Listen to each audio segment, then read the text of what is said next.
কাইলৈ BTC নিৰ্বাচনৰ result দিব কেনেকুৱা আশা কৰিছে BTC নিৰ্বাচনত আমাৰ এবাৰ খুব ভাল ৰিজাল্ট হ'ব লাগিছিলে কিন্তু ইলেকশ্যনৰ 3 দিন আগৰ পৰা আমি একোৱে কৰিব নোৱাৰিলোঁ আৰু সাধাৰণতে ইলেকশ্যনত কিবা কৰিব লাগে লাষ্ট 72 আৱাৰ্ছ মোৰ 6খন মিটিং কেঞ্চেল হ'ল দিলীপ শইকীয়াৰ মিটিং কেঞ্চেল হ'ল আমাৰ যিমান মন্ত্ৰী আছিলে দায়িত্বত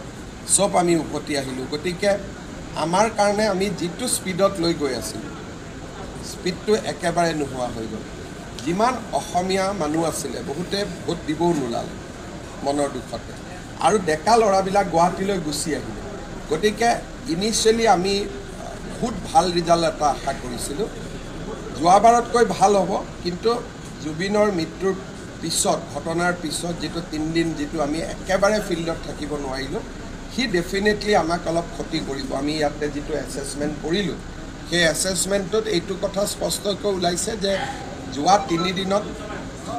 আমি ইনভলভ হ'ব নোৱাৰাৰ বাবে আমাৰ বহুত জায়গাত এজেণ্টটো নোলালে বহুত জায়গাত ল'ৰাবিলাকে কাম কাজ বাদ দি দিলে গতিকে অকণমান আশা কৰাৰ ধৰণে ৰিজাল্টটো যে হ'ব মই ভবা নাই কিন্তু যোৱাবাৰতকৈ ৰিজাল্টটো ভাল। Could you please brief in English about BTC?